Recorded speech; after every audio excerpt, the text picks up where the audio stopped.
마태복음 7장 6절을 읽어보고 이야기를 해보겠습니다. 거룩한 것을 개에게 주지 말며 너희 진주를 돼지 앞에 던지지 말라. 저희가 그것을 발로 밟고 돌이켜 너희를 찢어 상할까 염려하라 그랬어요.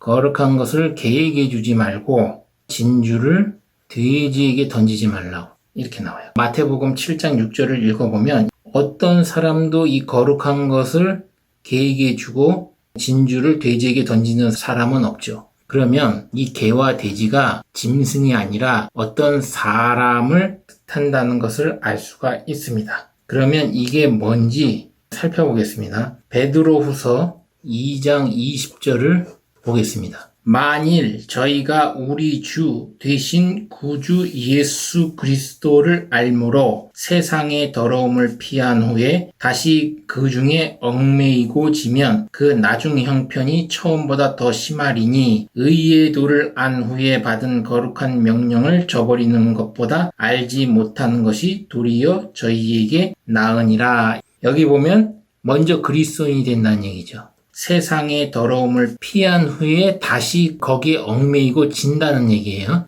저버리면 형편이 처음보다 더 안 좋아진다는 얘기죠. 21절 의의 도를 안 후에 받은 거룩한 명령을 저버리는 것보다 알지 못하는 것이 도리어 저에게 나으니라. 이런 경우에는 모르고 있는 것이 차라리 낫다. 예수 그리스도인이 되고 나서 져서 그 하나님의 거룩한 명령을 저버리는 자보다 아예 예수를 모르는 상태가 낫다 이렇게 얘기해요. 그리고 22절에 뭐라고 나오냐면 참 속담에 이르기를 개가 그 토하였던 것에 돌아가고 돼지가 씻었다가 더러운 구덩이에 도로 누웠다 하는 말이 저희에게 응하였도다 이렇게 나옵니다. 베드로후서 2장 22절에 개돼지 얘기가 나오거든요. 개돼지 같은 사람이 첫 번째 예수 그리스도의 피의 은혜로 말미암아 죄의 사함을 받은 자가 다시 세상에 얽매이고 죄에 얽매이고 져서 타락을 하게 되면 그런 사람들을 개와 돼지로 비유한다는 것을 이 베드로후서 2장 20절에서 22절을 읽어보면 알 수가 있는 겁니다. 예수 그리스도를 왜 알고 나서 이렇게 타락해서 개돼지가 되는지 자기 이익이나 어떤 욕심에 의해서 그렇게 되는데 성경에서는 개에 대한 얘기는 구체적으로 많이 나옵니다. 많이 나오는데 이 돼지에 대한 얘기는 베드로후서 2장 20절에 예수 그리스도인이 되고 나서 얽매이고 져서 타락한 자들을 돼지라고 한다. 돼지에 대한 정의는 구체적으로 나온 게 딱 이 한 구절이에요. 성경에서 돼지는 부정하다고 나오죠. 그래서 유대인들은 돼지고기를 안 먹어요. 절대. 개에 대한 얘기는 구약에도 많이 나와요.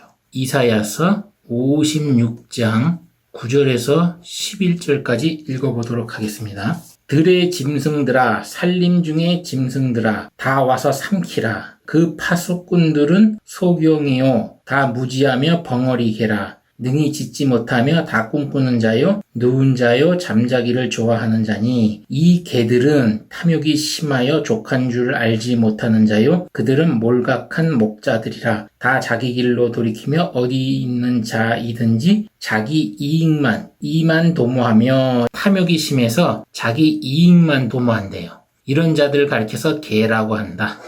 이사야서 56장 9절에서 11절에서는 이렇게 얘기해요. 그리고 이 자들을 뭐라고 하냐면 몰각한 목자. 원래 이 사람들이 해야 될 것은 파수꾼이에요. 양떼를 지키는 거예요. 양떼를 경계를 서서 지켜야 될 자들이 어떻게 됐어요? 자기 이익만 쫓은 개로서 몰각하니까 소경이 되고 짖어야 될 때에 못 짖는 벙어리 개가 된다는 얘기죠.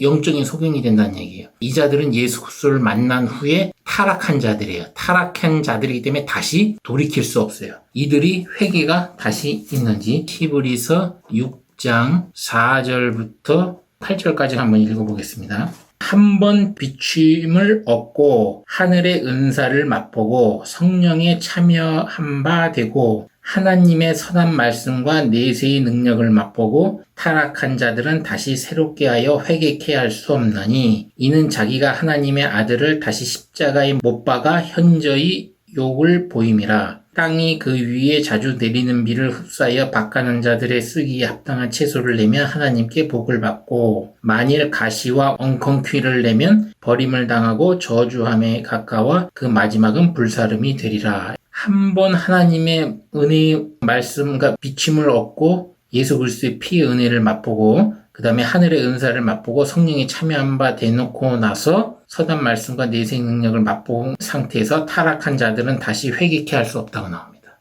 회개케 할 수 없다. 왜 회개케 할 수 없다?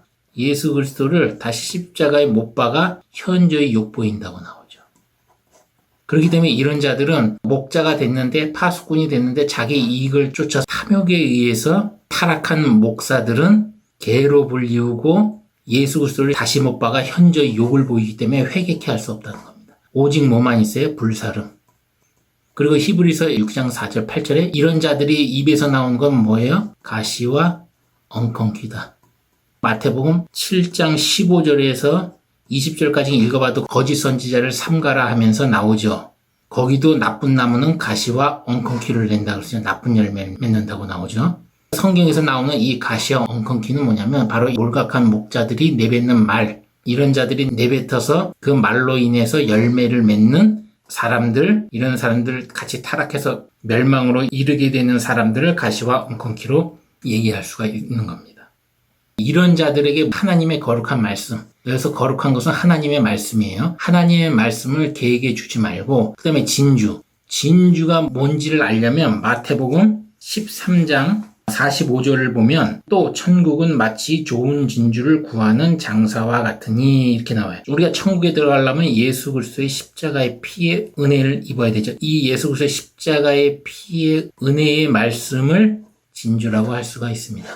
또는 예수 그리스도 십자가에 피 흘려 죽으시고 우리 죄를 사하신 예수 그리스도를 진주라고 표현할 수 있어요. 이런 진주를 개와 돼지에게는 주지 말라는 겁니다. 한번 타락한 자들이기 때문에 이런 자들이 하나님의 말씀을 이용해서 자기 이익을 추구하기 때문에 하나님의 말씀을 더럽히고 예수 그리스도를 다시 십자가에 못 박아 현저히 욕보이는 짓을 한다는 겁니다.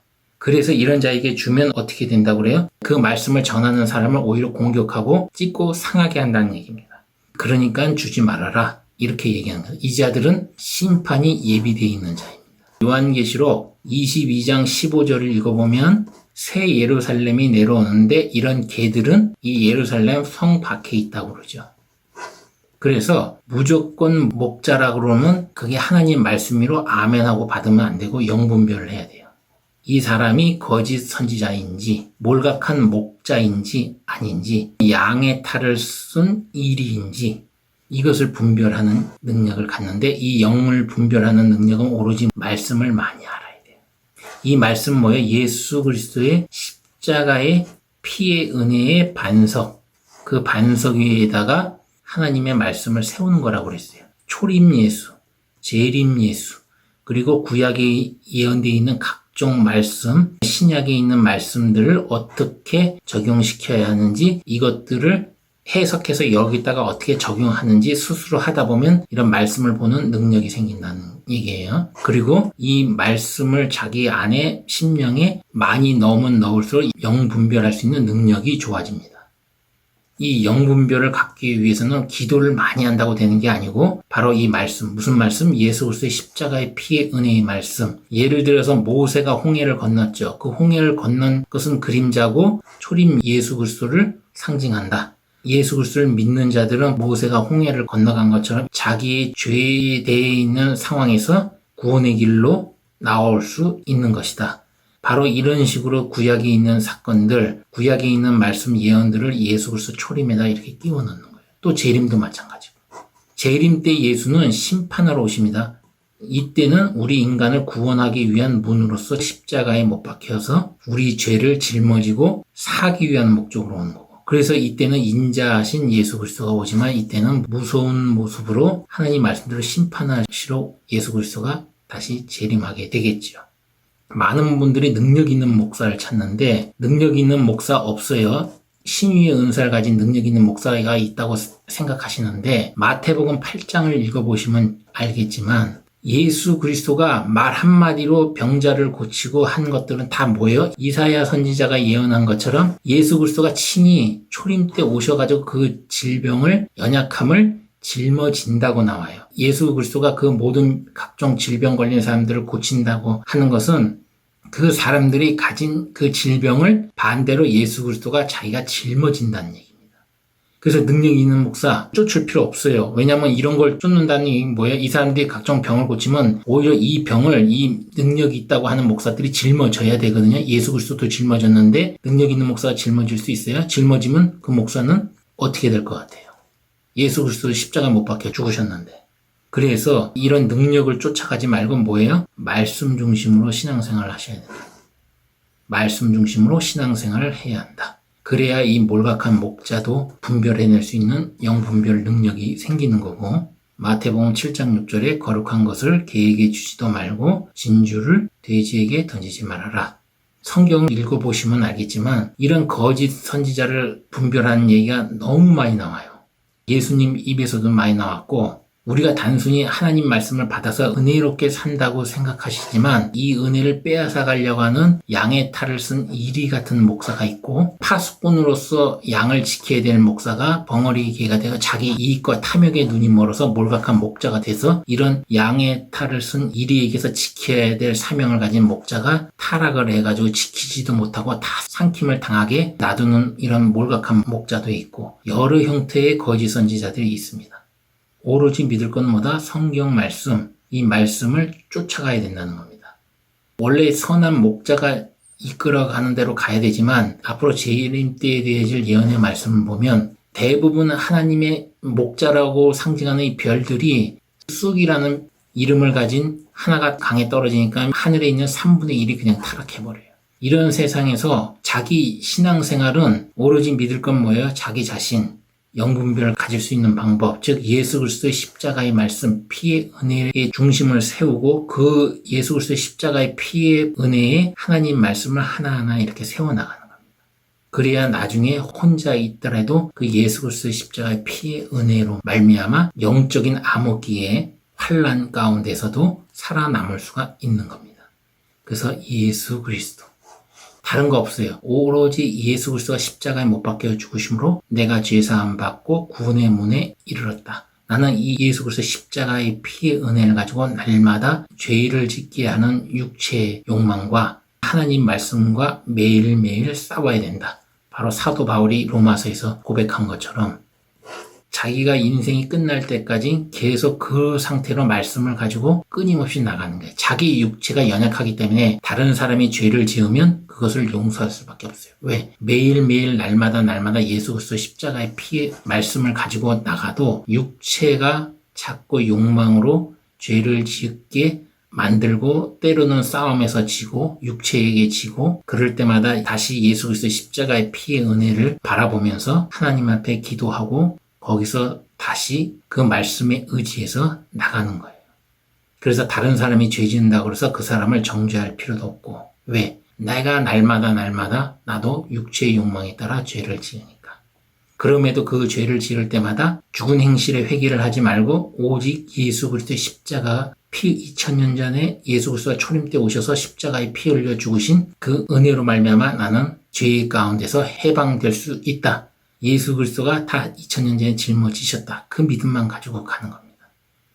그렇게 가다 보면 자기 이익과 탐욕에 빠진 몰각한 목자, 이런 개 같은 사람을 만나도 거기서 벗어날 수가 있고 영분별이 생기니까요. 그렇게 말씀을 따라가다 보면 하나님이 우리에게 주시고자 하는 새 예루살렘 성에 들어갈 수 있는 귀한 사람이 되겠죠. 이렇게 들어가는 사람들이 좁은 문으로 들어가는데 찾는 이가 별로 없다고 그러죠. 좁은 문. 십자가의 피의 은혜의 말씀 가운데 하나님 말씀을 자기 마음 심령에 세워서 끝까지 붙들고 승리해서 결국은 좁은 문으로 들어가는 사람들이 되었으면 좋겠습니다. 이상입니다.